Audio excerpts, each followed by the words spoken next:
नमस्ते, मैं हूं सुमित अवस्थी और आप देख रहे हैं हम भारत के लोग। कई बार आपको भी ये महसूस हुआ होगा कि जब आपसे अधिक किसी और को, जो अधिक उस सब्जेक्ट का जानकार है, अगर कुछ अच्छी और फायदे की चीज़ें वो आपको सिखाए या बताए तो वो सीख लेना चाहिए, क्योंकि फ़ायदा हमारा ही होता है। तो आज हम आपको ऐसी कुछ बातें बताने आए हैं जो दिल्ली और एनसीआर में फैल रहे वायु प्रदूषण को कंट्रोल करने में सरकार और आम हिंदुस्तानी के आम नागरिक की मदद से की जा सकती है।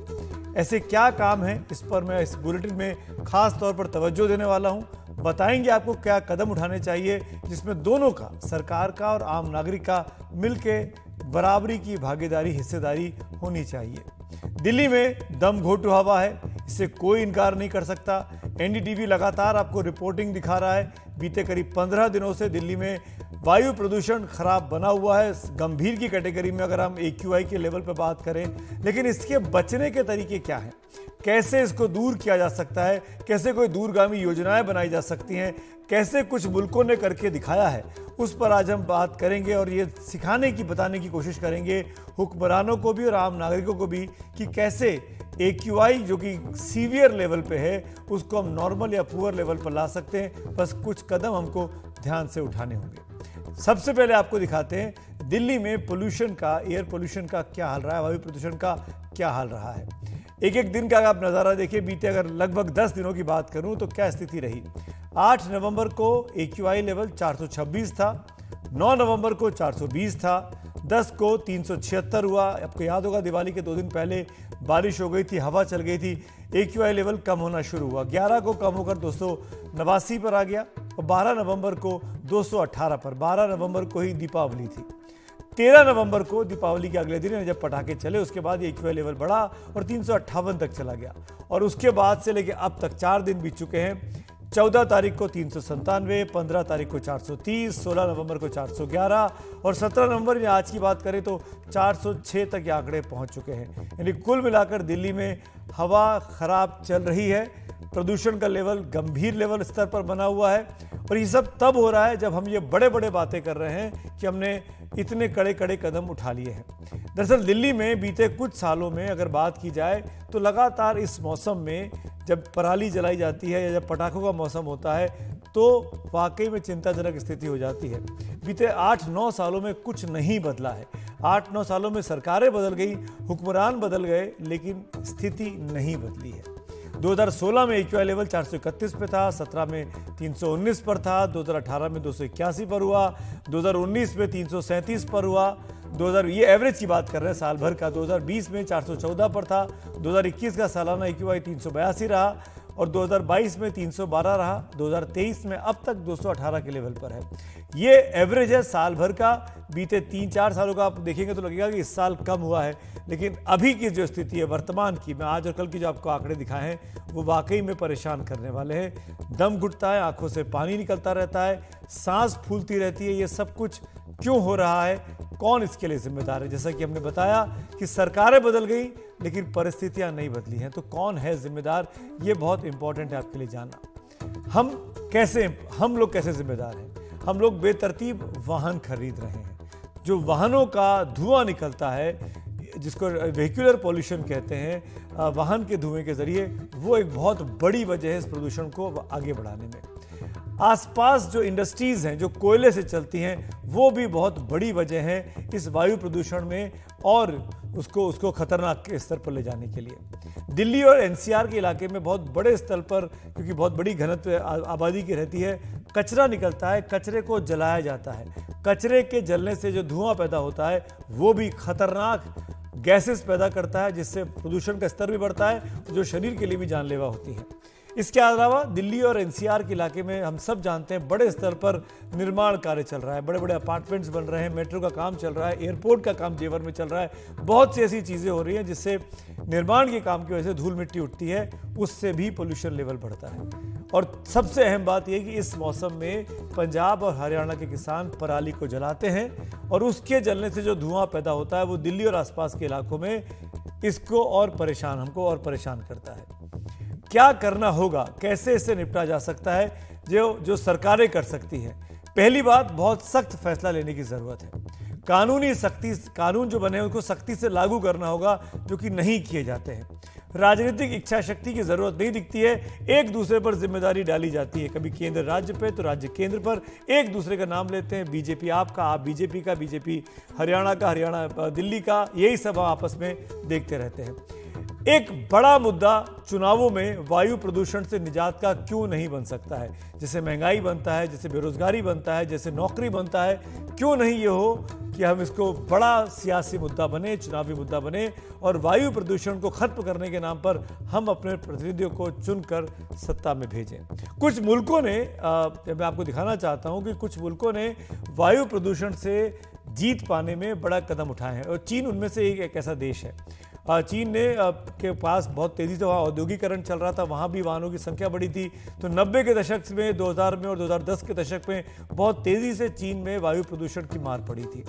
चीन में अगर आप उस वक्त की बात करूं 1997 से 2017 के बीच में, तो बीजिंग की गाड़ियों में 335% का इजाफा हुआ था। 97 से 2017 के 20 साल के इस कार्यकाल में आबादी 73% बढ़ गई थी बीजिंग की। केवल राजधानी की बात कर रहे हैं हम चीन की। 1997 से 2017 के बीच में चीन की जो जीडीपी थी उसमें 1078% की बढ़त रिकॉर्ड की गई। ये मतलब औद्योगिकरण के फायदे हुए, लेकिन प्रदूषण भी इससे बढ़ता चला गया। अब कैसे चीन इससे निपटा? क्या किया चीन ने ऐसा? कैसे उसकी वहाँ की हवा साफ हुई? सारे वाहनों के उत्सर्जन मानक तय कर दिए गए, यानी कितना धुआं छोड़ेंगे ये तय कर दिया गया। बड़े सख्ती से इस नियम को लागू किया गया। निजी गाड़ियों की बिक्री कम करने के लिए नंबर प्लेटों की संख्या पर पाबंदी लगा दी गई कि एक दिन में इतनी ही गाड़ियां बिक सकती हैं। बाइक शेयरिंग योजना की शुरुआत की गई। कोयले पर चलने वाले बॉयलर सीमित कर दिए गए। उत्सर्जन मानकों को लागू किया गया, कड़ाई के साथ उसका पालन करवाया गया। बीजिंग के आसपास सोच समझकर पेड़ लगाए गए, हरियाली बढ़ाई गई। और क्या हुआ इसका फायदा? अब ये देखिए, बजट में बहुत बेतहाशा वृद्धि की गई ताकि वायु प्रदूषण को रोका जाए। 2013 में जो बजट था 43 करोड़ 40 लाख डॉलर का, वो 2017 में 4 साल बाद करीब 5 गुना बढ़कर 2 अरब 60 करोड़ डॉलर पर चला गया। यानी प्रदूषण घटाने का जो चीन का फॉर्मूला रहा उस पर उसने कामयाबी पाई। 2013 से 17 के बीच में जो 2.5 का पीएम है उसमें 35% की गिरावट देखी गई। 98 से 2017 के बीच में इस 20 साल के दरमियान की बात करूं तो सल्फर ऑक्साइड में 93% की कमी आई। इसी दरमियान नाइट्रोजन डाइऑक्साइड में 38% की गिरावट देखी गई। और ये तमाम चीज़ें दिखाती कि चीन ने जो चाहा उसने वो करके दिखा दिया। मेरे साथ हमारे एक्सपर्ट जुड़ रहे हैं, उनके पास हम चलना चाहेंगे और विवेक चट्टोपाध्याय हमारे साथ सीएससी की तरफ से, उनका एक रिएक्शन लेते हैं। विवेक जी, बहुत बहुत शुक्रिया एनडीटीवी इंडिया से बात करने के लिए। बड़ी बड़ी बातें होती हैं, बड़े बड़े कदम उठाते हैं, जैसा कि हमने दिखाया अपनी इस रिपोर्ट में। 8-9 साल हो गए, मैं हर साल ये एंकरिंग करता हूं, हर साल ये बताता हूं, लेकिन परिस्थितियां नहीं बदली, सरकारें बदल गई, हालात नहीं बदले। कैसे सुधार हो सकता है? देखिए, एक तो लॉन्ग टर्म की या दूरगामी सोच की काफी कमी रही है। ये सारी चिंताएं अगर अगर हम शुरू से ही करते रहते, और ये उस समय भी सोचा जा रहा था कि आगे चल के परिस्थितियां और भी खराब होने वाली हैं, तो मेरे ख्याल से एक तो समय रहते हमने निर्णय नहीं लिए और काफी चीजें हमने देर से चालू करी, और जबकि दुनिया आगे बढ़ चुकी थी उन मामलों में। जैसे कि आपने एग्जांपल दिया बीजिंग का, बीजिंग ने भी ये समस्या फेस की थी। उन्होंने एक्शन लिया इंडस्ट्रीज में, गाड़ियों में, शहरीकरण में जिस तरह से बदलाव लाए कि शहर किस तरह से बसावट हो ताकि लोग पब्लिक ट्रांजिट का इस्तेमाल करें। फिर सप्लाई, पब्लिक ट्रांसपोर्ट की सप्लाई भी बहुत इंपॉर्टेंट है और क्वालिटी भी इंपॉर्टेंट है, और उसकी अफोर्डेबिलिटी, यानी आप उसकी टिकट आप खरीद सकते हैं कि नहीं, इन तीनों चीजों का उन्होंने ध्यान रखा। और पब्लिक ट्रांसपोर्ट माफ करिएगा, नेटवर्क, बीच में टोक रहा हूं, दिल्ली ने भी कुछ कदम उठाए। मेट्रो चली, मेट्रो का विस्तार हुआ, गाड़ियां सीएनजी पर आई, पेट्रोल डीजल को डिस्करेज किया गया। हालांकि और करने की ज़रूरत है, अब तो इलेक्ट्रिक व्हीकल्स भी आ गए हैं। जो दिल्ली में कोयले से चलने वाले पावर प्लांट थे उनको बंद कर दिया गया, वे भी हमने देखा जो कुछ हुआ। पर इसके बावजूद भी परिस्थिति नहीं सुधर रही है। जी, दिल्ली ने काफी कठिन कदम उठाया। जैसे कि आपने एग्जांपल बताया कि सीएनजी, कंप्रेस्ड नेचुरल गैस का इस लार्ज स्केल में इस्तेमाल एक शहर में पब्लिक ट्रांसपोर्ट में मेरे ख्याल से विश्व में कहीं भी और इसका एग्जांपल नहीं मिलता। ऑटो रिक्शास चलते हैं, टैक्सीज चलती हैं, इसमें हमने काफी योगदान किया। इवन इंडस्ट्रीज को हमने शहर से बाहर हटाया, परंतु बाहर जाके वो प्रदूषण करती हैं, वो एक चिंता का विषय है। और भी चीजों में हमने काम किया, जैसे कि मेट्रो नेटवर्क हमारे करीबन 350 से ज्यादा किलोमीटर का है। बस नेटवर्क हमने कमजोर कर दिया, ये हमारी एक बहुत बड़ी कमी रही। और उसका जो सुप्रीम कोर्ट ने 2001 में बता दिया था कि 11,000 10,000 तक बसें होनी चाहिए मिनिमम, वो जी। हमने सरकार साल दर साल ढिलाई करती रही, और स्थिति आज ये हो गई है 7,000 हो गई है बसें। क्वालिटी बस की और ट्रांजिट की, यानी पब्लिक ट्रांसपोर्टेशन की ओवरऑल अगर स्थिति सिर्फ दिल्ली और एनसीआर में नहीं सुधरेगी, तो जी, ट्रांसपोर्टेशन सेक्टर का कंट्रीब्यूशन बहुत बढ़ता जाएगा। इंपॉर्टेंट और बात आप कह रहे हैं कि सिर्फ दिल्ली को कदम नहीं उठाना पड़ेगा, दिल्ली के आसपास के जो इलाके हैं, जो राज्य हैं, उनको भी इस तरह के क्रांतिकारी कदम उठाने की आवश्यकता है। विवेक जी आप रहिएगा, एक महत्वपूर्ण ग्राफिक्स में दिखाना चाहता हूँ, ट्वीट को दिखाना चाहता हूँ। यूएस एम्बेसी बीजिंग में और यूएस एम्बेसी दिल्ली में, उन्होंने बीते 4-5 साल का डेटा इकट्ठा किया कि ऑटम में, यानी इस मौसम में 15 दिनों का अगर एवरेज निकाला जाए तो किस तरह का पोल्यूशन दिखाई देता है। सीमा चिश्ती है, वरिष्ठ पत्रकार, उनका ये ट्वीट है, उन्होंने उस फाइनेंशियल टाइम्स की उस रिपोर्ट को कोट करते हुए वो ग्राफ सामने रखा। और ये देखिए, आप देख सकते हैं PM 2.5 का स्तर क्या है बीते कुछ सालों में। जो लाल लाइनें आपको दिखाई दे रही हैं वो दिल्ली का अमेरिकन एम्बेसी है, और जो नीली लाइन आपको दिखाई दे रही है इस ट्वीट में वो बीजिंग की अमेरिकन एम्बेसी है। तो कैसे बीजिंग के मुकाबले दिल्ली में बहुत कुछ सीखने की, परिवर्तन करने की ज़रूरत है। एक क्विक कमेंट छोटा सा विवेक जी आपसे, एक बड़ा कदम दूरगामी सबसे पहले, चाहे वो केजरीवाल साहब हो, चाहे वो खट्टर साहब हो, चाहे वो केंद्र की सरकार हो, चाहे वो योगी जी हो, क्या करना चाहिए इन सबको मिलकर? पहला एक बड़ा काम जिसका असर हमको 10 साल के बाद भली देखने को मिले और 10 साल तक उस नीति पर कायम रहे, एक काम बताइए। मैं बताना चाहूंगा, दो मेजर सेक्टर है यहाँ, और दो भी नहीं, तीन एक्चुअली। जी, प्रमुख सेक्टर एक तो है ट्रांसपोर्टेशन, उसमें अगर हम पूरे क्षेत्र में, नॉर्थ इंडिया में अगर हम ध्यान न दें तो स्थिति खराब होगी। दूसरा बड़ा सेक्टर है इंडस्ट्रीज और पावर प्लांट सेक्टर। चूंकि ये हाईली इंडस्ट्रियलाइज्ड रीजन है, और इंडस्ट्रियलाइजेशन आगे बढ़ता ही जाएगा, चूंकि एक तो जीडीपी ग्रोथ भी यहाँ से आ रही है, और शहरीकरण भी हो रहा है। तो इसमें हमें ध्यान देने की जरूरत है कि हम क्लीन फ्यूल और क्लीन टेक्नोलॉजी और अच्छे स्टैंडर्ड के मानक हम यहाँ इम्प्लीमेंट करें। तीसरा जो है, एग्रीकल्चर रिफॉर्म्स हमें करने होंगे, ताकि ये जो रूढ़ी में पुरानी प्रैक्टिसेस हैं कि हम जला देते हैं स्टबल को और कूड़े को जला देते हैं, ये इन चीजों में हम न जाएं। मेरे ख्याल से अगर इन जी, तीन सेक्टर्स में भी अगर हम ध्यान से काम करें तो काफी बदलाव की आपने उम्मीद होगी। आपने कहा ध्यान से काम करें, और मैं इसमें एक शब्द आपकी इजाजत से जोड़ देता हूं, अगर आप ना इत्तेफाकी रखें तो बताइएगा, राजनीतिक इच्छा शक्ति से काम करें। सारे बहुत राजनीतिक जरूरी, दल अपनी बहुत राजनीति भूलकर एक साथ आ जाएं, और ये मुद्दा हम हिंदुस्तानियों को बना लेना चाहिए कि जो साफ सुरक्षित हमको हवा देगा, पानी देगा, हम उसको वोट देंगे। जब तक ये मुद्दा नहीं बनेगा तब तक राजनीतिक पार्टियां ऐसे ही दोहन करती रहेंगी, और हम और आप ऐसे ही हर साल डिबेट करते रहेंगे, न जाने कब परिस्थिति बदलेगी। शुक्रिया विवेक जी, वक्त निकालने के लिए, जुड़ने के लिए, थैंक यू सो मच। लेकिन दिल्ली में सिर्फ हवा ही खराब नहीं है, दिल्ली का पानी भी आजकल खराब चल रहा है। हमने यमुना की बात आपको की थी कल परसों की अपनी रिपोर्टिंग में। हमने कल दिखाया था कि छठ का पर्व आ चुका है, छठ शुरू हो चुका है, आज से 3 दिन का पर्व होता है। यमुना में झाग ही झाग नजर आ रहा है।